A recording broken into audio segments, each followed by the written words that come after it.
Sit back, relax. You got nowhere to go. After traveling for hours, Moshe found himself on the furthermost tip of the island. He got out of his car and walked to the edge of a cliff, looking out at the vast ocean with its roaring, tumultuous waves, howling and spitting unspoken words in his heart, trapped within his fractured soul. He took solace on the cliff, feeling as if he was at the end of the world looking outwards. It was both utterly terrifying and oddly calming. The vast unknown, the depth of the sea expanding to the horizon, touching the very edge of the universe. What lay beneath and beyond what his eyes could see or his imagination could conceive. He was simultaneously filled with both awe and dread. And yet, regardless of what he could see or imagine, the wind would still blow, pushing the sea, creating the waves that splashed against the rocks, forming caves and mountains, and the very cliff on which he stood. The consistency in nature's cycles created a sense of stability and calm for him, even in the face of the sea's raging tumults. And at that very moment, the wind stilled and the sea became placid. And his insight remained the same. Regardless of what he could see or imagine, regardless if the sea was calm or raging when he was looking at it, the wind would still blow, pushing the sea, creating the waves that splashed against the rocks, forming caves and mountains, and he would still be standing on that very cliff. Tonight, on this eve of Yom Kippur, we, like Moshe, are standing on a cliff, looking out into the vast unknown. Our prayers are like the wind moving ocean waves within and around us, stirring up, howling, and spitting out the unspoken words in our hearts, trapped within our fractured souls. Yom Kippur is designed to take us to our most vulnerable place, against which most of us have spent years perfecting our defenses. Yom Kippur is a time to break through those defenses, one by one, until we are standing naked before God and before ourselves with nowhere to hide. Some of us may be closer to breaking point than others.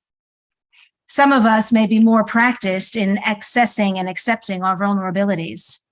Most of us approach this space heavily guarded, consciously or unconsciously. This is our nature. As it is written in Sefer Bereshit, in the book of Genesis, just after Adam and Eve ate the forbidden fruit, they realized that they were naked. They covered themselves with fig leaves and tried to hide from God. Vayikra Adonai Elohim et Adam v'yomer lo ayeka. And Adonai God called to Adam and said to him, "Where are you?" Vayomer el et kolcha shamati bagan v'ira ki erom anochi. And Adam replied, "I heard the sound of you in the garden, and I was afraid because I was naked, and so I hid." Since the beginning of time, we as human beings feared being exposed. And on this Yom Kippur, God is asking us, Ayeka, where are we? Each of us. What are we hiding? What are we afraid of? Surely the omniscient deity would have known the whereabouts of Adam and Eve in the Garden of Eden. So why did God ask the question? According to our early rabbinic sages, the question Ayeka was not posed for God's benefit, but rather for humanity's. God was and still is telling humanity to stop hiding from our nakedness. It is indeed the knowledge of good and evil that makes us vulnerable and exposes us to both immeasurable joy and excruciating pain. Unfortunately, we cannot have one without the other. Knowledge of good is relative to knowledge of bad. Experiencing both good and bad is a natural part of life that has the potential to make us stronger or weaker. Understanding our vulnerabilities is the first step towards acceptance and accommodation of those vulnerabilities. We can try to hide from them all we want, but they're still there. Why is it that we, like Adam and Eve, try to hide our nakedness, our vulnerabilities. God sees us for who we are, warts and all. Why do we avoid looking at our own flaws, our sensitivities? Why do we so often see these vulnerabilities and inadequacies why do we see these vulnerabilities as inadequacies rather than just other parts of who we are? Surely we know that no one is perfect, that all people have flaws and vulnerabilities. Why is it that we can grasp this understanding intellectually, but struggle to accept it emotionally? Yom Kippur is the time we stand with others beside us, reminding us that we are not alone, that we are all flawed. Yom Kippur reminds us that we cannot hide from God, so why bother hiding from ourselves? We are all damaged goods, but not broken, regardless of how we feel. Just like the well-known story of the king who wanted to fix his scratched diamond, we can feel damaged and want to fix ourselves, thinking that fixing means going back to the way we were, or holding on to an ideal that never actually existed.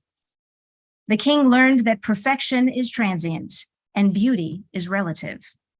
As the story goes, on his wedding day, the king gave his queen a beautiful diamond, saying to her, "A perfect diamond for a perfect woman. If only the diamond sparkled as much as you." I might have vomited, but that was beautiful. He was in love. They had two beautiful children, a son and a daughter, and life was wonderful. Years passed and the children grew up. When the kingdom was attacked, the king was too old to fight. So the prince led the army into battle, but did not return. Shortly afterwards, the queen became ill and died. So only the king and his daughter were left. The princess fell in love and was due to get married. The king searched for the queen's perfect diamond to bequeath to his daughter on her wedding day, but lo, he discovered that his perfect diamond had a scratch. The king was so upset. He took the diamond to his royal jeweler to fix, but the jeweler said there was nothing he could do. The king put out a message to his entire kingdom to find someone who could fix his precious diamond before his daughter's wedding. A young peasant boy came forth, looked at the diamond, and told the king that he could not only fix the diamond, but actually make it even more beautiful, but he would need 3 days. The wedding was only 3 days away, but the king had no other choice. There was something in the boy's eyes that sparkled and gave the king faith. On the morning of the 3rd day, the morning of the wedding, the peasant boy approached the king, put his hand in his pocket, and took out the diamond. The king was stunned, speechless. How could anyone perfect perfection? For the young peasant boy was right. He did indeed make the diamond even more beautiful than it was before. Using the scratch, the boy had etched a perfect rose. I love this story. So many different messages can be found within its words. Tonight, the wisdom from the story presents itself to me as the notion that what appears to be ruined and unfixable on the surface may simply need a transformation, an open mind, and a willingness to view something from a different perspective. The king could have been furious with the peasant boy, accusing him of vandalizing his precious diamond, for the boy did not restore the diamond to its original state. The king could have appreciated the boy's effort, but still been disappointed as the diamond was not perfected. But instead, the king chose to see the boy's work, the etching in the diamond, as perfecting perfection, creating beauty from a scratch by accepting, embracing, and utilizing the imperfection and transforming it into something beautiful. We need not hide our imperfections or our flaws, but rather accept them, embrace them, and sometimes transform them into something beautiful. Our flaws that are harmful to ourselves and others, we need not hide them either, but we need to acknowledge them and work to transform them into something helpful. Our Yom Kippur liturgy repeatedly says, we are all sinners. We have done wrong. This does not mean that we are terrible people. that we are all bad, for neither are we all good.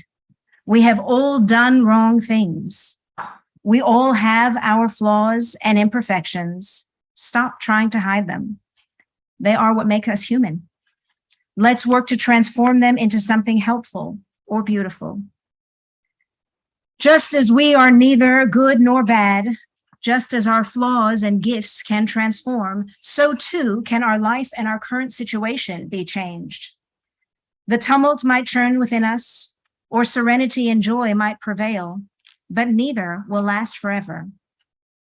We read in the Unatana Tokef prayer that during this period it will be decided who will rest and who will wander, who will be tranquil and who will be troubled, who will be calm and who tormented.